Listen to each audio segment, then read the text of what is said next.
அப்படியா? சரி சரி, நான் பாக்குறேன். யார்கிட்ட பேசுறாங்க? மூஞ்சியே இப்படி வச்சிருக்காங்க. எத்த ஜூஸ் குடிங்க. வேண்டாம் மருமவளே. என்னாச்சு அத்தை? யார்கிட்ட பேசிட்டு இருந்தீங்க? அது ஒண்ணும் இல்ல சின்ன பொண்ணு, நம்ம ராதிகா கிட்ட தான் பேசிக்கிட்டு இருந்தேன்.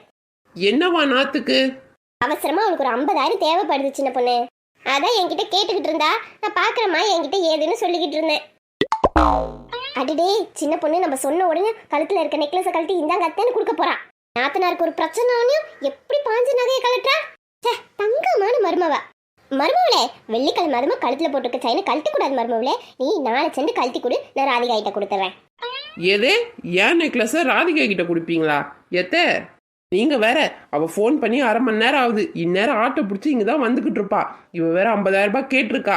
நான் கழுத்துல இதை போட்டிருக்கதை பார்த்தேன்னா அவளே கழட்டிக்கிட்டு போயிடுவா. அதான் கழட்டி பீரோல வைக்க போறேன். அப்புறம் இதை பாரு, நம்ம கஷ்டப்படுறோம், அன்னைக்கு கழுத்துனாரே நகை போட்டுக்கிட்டு காசே இல்லைங்கிறான்னு நினைப்பால. சரி இருங்க, கழட்டி வச்சுட்டு வரேன். இல்லைன்னா எனக்கும் நாத்துக்கும் இருக்க ஃப்ரெண்ட்ஷிப்பு கெட்டு போயிடும்.